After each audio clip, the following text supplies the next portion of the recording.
Is post-punk revival becoming too mainstream for purists? Imagine a scene where underground music once thrived on rebellion and raw energy. Now picture it blending into the mainstream, with bands topping charts and filling stadiums. That's the journey of post-punk revival bands over the past 2 decades. It all started in the early 2000s when bands like The Strokes, Interpol, and Arctic Monkeys brought a fresh take on post-punk and new wave sounds. Their goal was to shake off the polished pop trends and bring back a gritty, authentic vibe. These bands gained attention by combining catchy melodies with a darker, more experimental edge, which appealed to fans craving something different from mainstream rock. As time went on, many of these bands signed with major labels and achieved chart success. This made the genre more visible and accessible to a wider audience. But some fans and purists started to worry.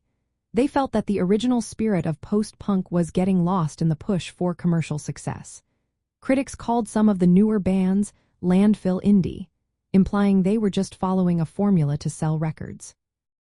The concern was that the raw, rebellious attitude was fading, replaced by more polished, radio-friendly sounds. Despite these worries, the scene is still diverse. In the United Kingdom and Ireland, a new wave of bands is pushing boundaries again. These acts focus on artistic experimentation and often reject the glossy production of earlier revival bands. They aim to keep the spirit of rebellion alive through innovative sounds and creative approaches. This shows that while mainstream success has changed some aspects of the genre, a core group of musicians and fans still prioritize authenticity and artistic integrity. From the perspective of fans who love alternative music, including emo and screamo, this mainstreaming can be both a challenge and an opportunity.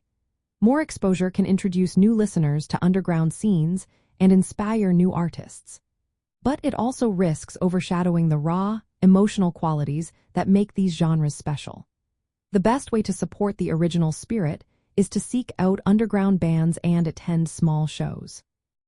Supporting independent music platforms and local venues helps keep the core values of post-punk revival alive. In the end, the genre's evolution isn't just about chart success. It's about maintaining a balance between growth and authenticity.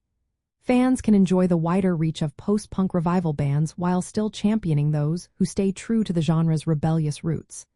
The scene remains vibrant, with new bands experimenting and pushing the limits, ensuring that the spirit of post-punk revival continues to thrive for those who seek it.